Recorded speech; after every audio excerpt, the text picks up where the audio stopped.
सभी मलिक मुर्रा lover channel देखने वाले भाइयों को मेरी तरफ से नमस्कार, सत श्री अकाल, अस्सलाम वालेकुम। जैसे कि आपको पता है, आपके अपने चैनल MMLG पे आपकी प्रॉब्लम से रिलेटेड ही हम वीडियो लेके आते हैं।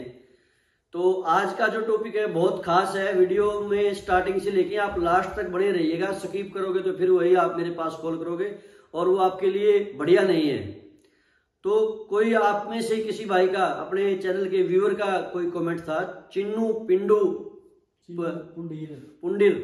PUNDIR उनके नाम से उनकी आईडी है। उन्होंने एक कमेंट डाला हुआ था कि जो भैंसों के थनों में इन्फेक्शन आने के कितने कारण हैं और दूध क्यों घट जाता है।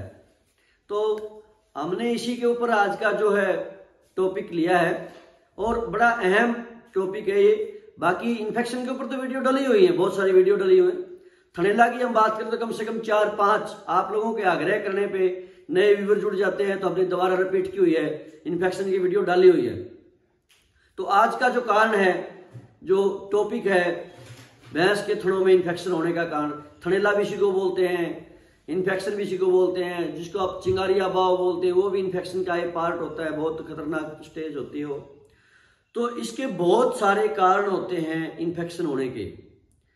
मेजर जो प्रॉब्लम आपको मैं बता देता हूं। सबसे पहले तो जैसे ही भैंस हम दूध निकालते हैं, जिस भैंस की मिल्किंग ज्यादा सॉफ्ट होती है, मिल्किंग निकालने के जस्ट बाद भैंस बैठ जाती है, तो जमीन से जो आम आदमी को जिसके बारे में नॉलेज है कि इसमें इन्फेक्शन आने के चांसेस ज्यादा होते हैं। नंबर 1, भैंस दूध निकालती है, यदि नीचे बैठेगी तो जमीन से बैक्टीरिया एंट्री करने के चांसेस ज्यादा रहते हैं। नंबर 2, जब आपकी भैंस काविंग करती है, ये बड़ा गहरा विषय है। जब आपकी भैंस काविंग करती है, बच्चा देती है, और किसी कारण से जब उसकी जेर रुक जाती है या लेट डालती है या नहीं डालती है, सभी में प्रॉब्लम एक ही होगी, भैंस के बच्चादानी में इन्फेक्शन हो जाएगा। और जो ये भी एक मेजर प्रॉब्लम है थनों में इन्फेक्शन आने का, सबसे मेजर प्रॉब्लम तो यही है। तो जैसे ही बच्चादानी में इन्फेक्शन हो जाएगा, तो जो हमारा बॉडी का, चाहे इंसान का है या पशु का है, जो ब्लड सर्कुलेशन जो घूमता रहता है, वो पूरी बॉडी में से घूमता रहता है, सर्कल चलता रहता है। एक बार जैसे यहाँ पे आया, यहाँ से फिर हार्ट से पाँव में, और ये सर्कल ऐसे चलता रहता है सभी लाइव जानवर में, इंसान में, हर किसी में। तो जैसे ही बच्चादानी में इन्फेक्शन होता है, तो वो बच्चादानी से इन्फेक्शन यानी कि कीटाणु, बैक्टीरिया, ये सब एक ही चीज के नाम हैं, वो सब क्या ब्लड में चले जाते हैं। और भैंस का दूध किससे बनता है? वही ब्लड से बनता है। तो ब्लड से बैक्टीरिया दूध में चला जाएगा, तो यहां से आपकी भैंस को इन्फेक्शन होगा। 2 कारण हो गए मेजर। तीसरा, किसी भी भैंस के यदि साइलेंट बैक्टीरिया है, साइलेंट का मतलब होता है, जो बहुत सारे आप लोगों में से बोलते हैं, बड़े कॉल आते हैं और मुझे भी बड़ा अजीब सा लगता है, इतना अच्छे से बताने के बाद भी आप लोग नहीं समझते उस बात को, या वही बात फिर बोलते हैं भैंस का दूध भी सही है टेस्ट करने में, पाउच भी सही है, थनों में दूध भी बराबर है, फिर भी दूध नहीं बढ़ रहा। तो कितनी आप मासूम बच्चों जैसी बात करते हो। जब मैंने आपको बता रखा है सब कुछ ठीक होते हुए भी भैंस में इन्फेक्शन है, उसका पता कब चलेगा? जब आप उसको सेंसिटिविटी दूध की चेक करा, कल्चर टेस्ट कराओगे, CMT मिल्क कल्चर टेस्ट जब आप कराओगे, तब पता चलेगा कि इस भैंस के इन्फेक्शन है थनों में। तो उसमें भी क्या होता है? इन्फेक्शन होता है। तो वो क्या होता है, जब उस भैंस के, कहीं से आपने भैंस खरीद ली, बिल्कुल बढ़िया आपने पास कर ली, थनों में दूध बराबर है, आगे आगे पीछे पीछे बराबर है, और कोई सोजन नहीं है, टेस्ट भी सही है, उसके बावजूद जब आप लेके जाते हो तो वहां दूसरी जगह भेज जाती, क्या होता है? उसको स्ट्रेस होता है, मेंटली स्ट्रेस, ट्रांसपोर्ट का स्ट्रेस। वो सारे स्ट्रेस मिलकिन है, कहां इफेक्ट डालेंगे? सीधा दूध पे।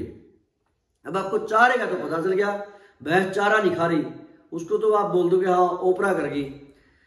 लेकिन जैसे दूध, उसका आपको पता चल गया, जो पेट के ऊपर इफेक्ट आया, उसके दिमाग के ऊपर जो इफेक्ट आया स्ट्रेस का, लेकिन आप दूध में नहीं पकड़ पाते। फिर वो क्या करते? स्ट्रेस मानते ही, और जो उसके बैक्टीरिया हैवी हो जाते हैं उसके ऊपर, जो दूध के अंदर जो पहले से इन्फेक्शन था, साइलेंट था, भैंस खुश थी, अपने चारा खा रही थी, लीवर प्रॉपर काम कर रहा था पुराने मालिक के पास, यानी कि वो मस्त थी। तो उस भैंस की जो इम्यूनिटी थी वो लड़ रही थी बैक्टीरिया से, जो दूध में पहले से बैक्टीरिया थे उससे, और वो बैक्टीरिया की क्या थी, तादाद नहीं बढ़ाने देती थी, यानी कि बैक्टीरिया को मैच्योर नहीं होने दे रही थी, यानी कि जवान नहीं होने दे रही थी। जैसे ही भैंस की जगह चेंज हुई, इसी को तो बोलते हैं इम्यूनिटी सिस्टम, वो भैंस की इम्यूनिटी मजबूत थी, खुश थी। जैसे किसी बंदे को कोई प्रॉब्लम है और वो थोड़ा सा भी परेशान हो जाएगा, किसी भी वजह से कारण से परेशान हो जाएगा, तो उसका जो भी पार्ट, जैसे पैरालिसिस का बंदा है, तो जैसे बंदा खुश मिजाज रहेगा वो चीज़ उसको तंग नहीं करेगी। जैसे ही उसके ऊपर कोई प्रॉब्लम आ गई, वो परेशान हो गया, कोई मौत हो गई, कोई अनहोनी घटना घट गई, कुछ और लॉस चीज हो गई, तो एकदम फिर उसका स्ट्रेस आती, उस पाँव में दर्द स्टार्ट हो जाएगा। जो बॉडी का पार्ट होता है कमजोर, वहीं पे उसका झटका लगता है, जो जिस भी पार्ट के सेल्स डाउन होते हैं। इसी तरह जैसे ही भैंस का जगह चेंज हुई, परेशान हुई, चारा खाना बंद कर दिया, लीवर ने काम करना प्रॉपरली छोड़ दिया, तो फिर कहाँ इफेक्ट आएगा, सीधा हाथ दूध पे। तो वो दूध फिर डाउन चला जाएगा। वो डाउन जाने के बाद में क्या होगा, बैक्टीरिया हैवी हो जाएंगे। बैक्टीरिया हैवी हो तभी तो उसने दूध कम गया उसका, तो फिर वो नए आदमी के पास दोबारा प्रोडक्शन पे नहीं आएगी। वो प्रोडक्शन पे फिर कब आएगी, जब उसका प्रॉपरली ट्रीटमेंट कराओगे, यानी कि टेस्ट कराओगे, CMT टेस्ट कराओगे, तो आपको उसको इन्फेक्शन आएगा। 99% भैंसों में इन्फेक्शन है आज के दिन। इतने कॉल मेरे पास आते हैं। आप किसी भी भैंस को, आपको लगता हो ना, मैं एक चैलेंज करता हूं, किसी भी गांव में यदि 2000 भैंसें हैं दूध की, तो आप उस गांव की भैंसों का टोटल 2000 का सैंपल भर लो, आपको 1950 भैंसों में इन्फेक्शन मिलेगा। ये सच है। अब आप इसको इग्नोर करते रहो, उसका कोई ये नहीं है कि आपको इग्नोर करने से बीमारी कम हो जाएगी। ये कड़वा सत्य है कि 50 भैंस ही पूरे गांव में नेगेटिव मिलेंगी, नहीं तो सभी पॉजिटिव हैं। जैसे कोरोना वायरस फैला था ना दुनिया के अंदर, जो फैला हुआ था, जिसका हाहाकार चल रहा है, ऐसे आज के दिन भैंसों के अंदर ये बीमारी पीक पे है।